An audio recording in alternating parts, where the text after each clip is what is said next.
Hello বন্ধুরা, সবাই কেমন আছো? আজকে তোমাদের একটা নতুন পদ্ধতির জিনিস দেখাবো। শর্টকাটে ধোসা কিভাবে বানায়। আমরা ওয়েস্ট বেঙ্গলে তখন থাকি, খুব মিস করি ধোসাটাকে। তো আজকে আমিও ধোসা বানানো শিখছি। এইটা আমার বন্ধু রাম, ঠিক আছে? এই তামিলের পুরো একদম ধোসা কিভাবে শর্টকাটে সম্বর বানায় সেটা তোমাদেরকে দেখাবো। এই যে দেখতে থাকো, আমি তোমাদেরকে দেখাচ্ছি। রেডিমেড ধোসা এটা পাওয়া যায়, এটা রেডিমেড কিনে এনেছি। এটা ধোসা। তারপরে সম্বরের জন্য নিয়ে নিয়েছি মুসুর ডাল, টমেটম তামিলে তাকালি বলে, রসুন, আর ক্যারি পাতা, পেঁয়াজ আর শুকনো মরিচ। এবারে কাটিং করবে আমাদের রাম ভাই, আজকে শেফ রাম ভাই, ঠিক আছে? তো চলো ভিডিওটা দেখতে থাকো। पर्प है मैसूर पर्प है। মতলব দু গ্লাস জল ঢেলে তারপরে মুসুর ডাল ভিজিয়ে দিতে বললো, মানে ভিজিয়ে রেখেছিলাম 5 মিনিট, ঢেলে দিতে বললো। মানে সম্বরটা পুরো রেডি হবে, এর মধ্যে ঢেলে মানে तकाली फुल्ला টমেটো মানে ফুল পুরো গোটা গোটা দিতে বলছে টমেটো। ओके पच्चमलगा কাঁচা লঙ্কা দিতে বলছে 4-5টার মতন, वेंगायम আর পেঁয়াজ 4-5টার মতন কেটে ছোট ছোট পিস করে। पूंडे রসুন দিতে বলছে 4-5 কোয়া, গোটা গোটাই দেবেন আপনারা। साल्ट उप নুন 2 চামচ দিচ্ছে। তামিলওয়ালা হিন্দি অতটা বলতে পারে না, তাই আমি আপনাদের বুঝিয়ে দিচ্ছি সুবিধার জন্য। मंजतूल এটা হলুদ গুঁড়ো দিচ্ছে। এটা যে বানানো হচ্ছে সম্বর, মুসুর ডালের সম্বর, ধোসা দিয়ে আমার খুবই ভালো লাগে।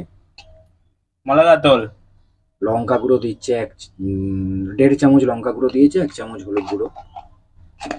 এবার কি করা যায় দেখা যাক। కొంచెమా ఆయిల్ অল্প তেল দিতে বলছে, মানে যেটা আমরা পাম অয়েল বলি, রিফাইন অয়েল বলে, সেটা দিচ্ছে। বয়েল করে রাখতে হবে।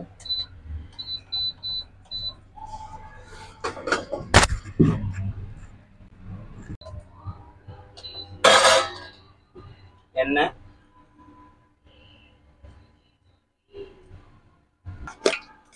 కడుగు একটু তেল ঢেলে সর্ষেটা দিল, মানে কালো জিরে,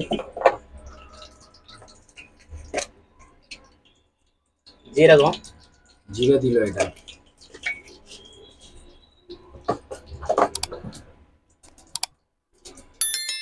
আগে বয়েল করে রেখেছিল, এবারই মেন সম্বর হবে। এটাকে দিয়ে আবার পেঁয়াজ, ক্যারি পাতা, শুকনো লঙ্কা দিয়ে এটাকে ফ্রাই করবে, করে তারপরে ওইটাকে ঢালবে ওর মধ্যে।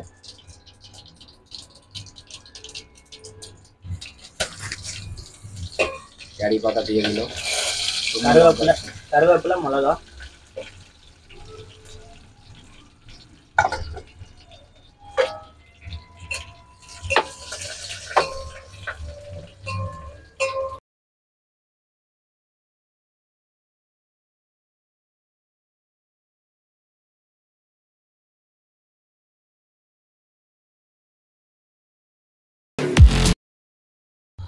நல்லா வதங்கணும். வெங்காயம் நல்லா வதங்கினதுக்கப்புறம் நம்ம வேக வச்சதுலேருந்து தக்காளி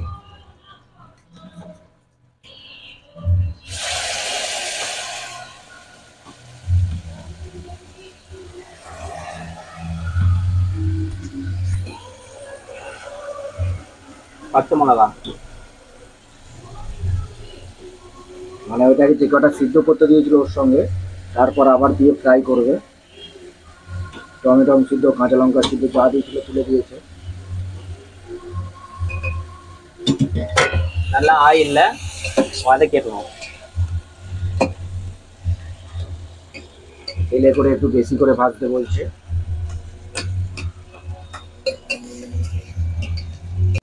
நல்லா வதங்கினதுக்கப்புறம் வேக வச்ச சாம்பாரை அதில் ஊற்றிடணும். মানে ভালো করে ভাজা হয়ে গেলে তারপর সম্বরটাকে ঢেলে দিন, ডালটাকে ঢেলে দিন। এটা সম্বরই তৈরি হচ্ছে, যেটা কষেছিল তার মধ্যে ডালটাকে ঢেলে দিন। இப்போ நல்லா கொதிக்க விடணும். கொஞ்ச நேரம் கொதிக்க விட்டோன்னா சாம்பார் ரெடி ஆயிடும். পুরো সম্বরটা হয়ে গেছে, মানে তামিলের সম্বর, এটা আমাদের ডাল, অ্যাকচুয়ালি ডালের মতন পুরো হয়েছে। এটাকে দিয়ে ধোসা ভালো লাগবে। এবার দেখতে থাকো ধোসাটা কিভাবে ভাজে।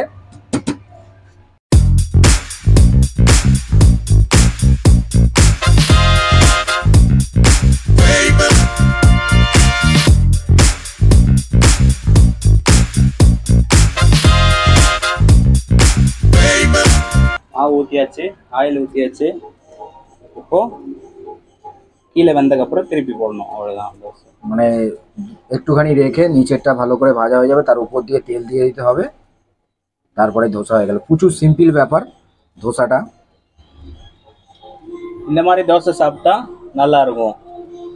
பிளைனா பேப்பர் மாதிரி சாப்பிட்டா நல்லா இருக்காது. இது சாப்பிட்டா ஒரு தோசை 2 தோசை। দোকান দেখতেই পাচ্ছ কিরকম হয়েছে, তোমরা একটু খেয়ে দেখো। খুব সুন্দর লাগছে, কি বলবো, নরম, এত যে সফট হয়েছে ধোসাটা। ধোসা আমরা দোকানে খেয়েছি, এর আগে ঘরে বানানো কখনো খাইনি। ধোসা খেয়েছি বড় মশলা ধোসা, অনেক রকম ধোসা খেয়েছি, তো এখানে ছোট জায়গার মধ্যে ঘরে যে এত নরম সুন্দর ধোসা তোমরা দেখতেই পাচ্ছ। সম্বরটাও খুব ভালো লাগছে। এই সম্বরটার ব্যাপারে বলে রাখি আমি, এই সম্বরটা, এই ডালগুলো যে দেখা যাচ্ছে এটা ঘরে বলে, ঠিক আছে, ওইখানে হলে পিসে মানে একটা ডালের মতন পুরো পাতলা সম্বর করে, সেই সম্বরটা অনেক কিছু দেয়, ডাঁটা বেগুন, এটা ঘরোয়া সম্বর। তোমরা খেয়ে দেখতে পারো একবার ট্রাই করে, আর যদি কমেন্টে জানিও যদি ভালো লেগে থাকে। இன்னைக்கு நம்ம தோசை செஞ்சிருக்கோம், வீட்டில் செய்கிற சாம்பார் தோசை செஞ்சுருக்கோம். நல்லா இருக்கு. அடுத்த தடவை இப்போ வந்து நார்மலாக பண்ணியிருக்கோம், சாம்பார் தோசை நார்மலாக பண்ணியிருக்கோம். அடுத்த தடவை தோசை சிக்கன் பண்ணுறோம், நல்லா இருக்கும்। ভিডিও வந்து ஃபாலோ பண்ணுங்க, லைக் பண்ணுங்க, শেয়ার பண்ணுங்க, কমেন্ট பண்ணுங்க, সাবস্ক্রাইব। কি বলতেছেন আপনি? কি সব কথা বলতেছেন আমি বুঝতেছি না তো। যে এর পরের বারে চিকেন বানিয়ে দেখাবে, তামিল চিকেন। আজকে তো নর্মাল ইডলি ধোসা আর সম্বর বানালো। চলো পরের ভিডিওটা দেখা হচ্ছে। আর যেটা বললো, লাইক সাবস্ক্রাইব শেয়ার করে দিও, আর যদি ভালো লেগে থাকে ভিডিওটা প্লিজ কমেন্ট করে জানিও। তোমাদের একটা কমেন্ট আমাকে আরো ভিডিও বানাতে উৎসাহ করবে। চলো নেক্সট ভিডিও দেখা হচ্ছে, টাটা, ততক্ষণে ভালো থেকো।